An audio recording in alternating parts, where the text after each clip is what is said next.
Breaking news చూస్తున్నాం. Hyderabad Moinabad drugs కేసులో నిందితుల కస్టడీ ముగిసింది. నిందితులను పోలీసులు కోర్టులో హాజరుపరచనున్నారు. ఏప్రిల్ 8 వరకు remand పొడిగించనున్నారు. Rohit Reddy, Riteish, నమిత్కు remand పొడిగించారు.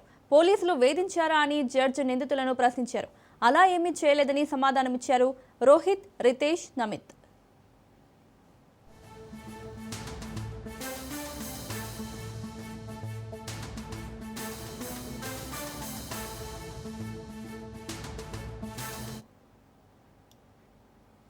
Hyderabad Moinabad drugs కేసులో నిందితుల కస్టడీ ముగిసింది. నిందితులను పోలీసులు కోర్టులో హాజరుపరచనున్నారు.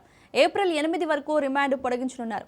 రోహిత్ రెడ్డి, రితేష్, నమిత్కు రిమాండ్ పొడిగించారు. పోలీసులు వేధించారా అని జడ్జి నిందితులను ప్రశ్నించారు. అలా ఏమీ చేయలేదని సమాధానమిచ్చారు రోహిత్, రితేష్, నమిత్.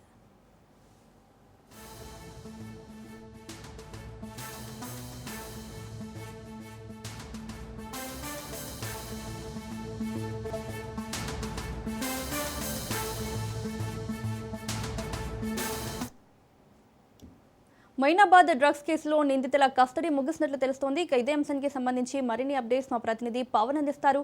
పవన్, మొయినాబాద్ ఫామ్ హౌస్ కేసుకు సంబంధించి అటు కస్టడీగా విచారించారు. కస్టడీలో చూస్తే మాత్రము ప్రధానంగా ఈరోజు కస్టడీ కూడా ముగిసింది. మరి కొద్దిసేపట్లో ఈ యొక్క remand కలిగిస్తారు.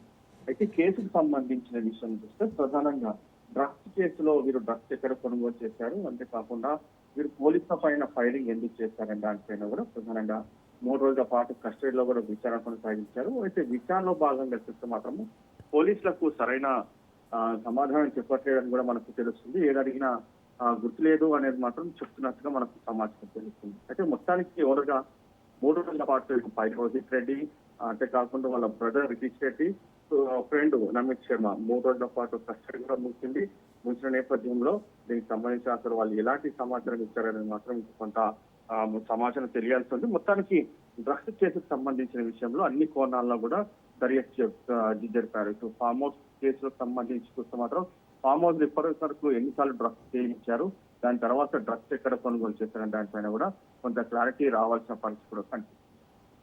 Right Pavan, thank you.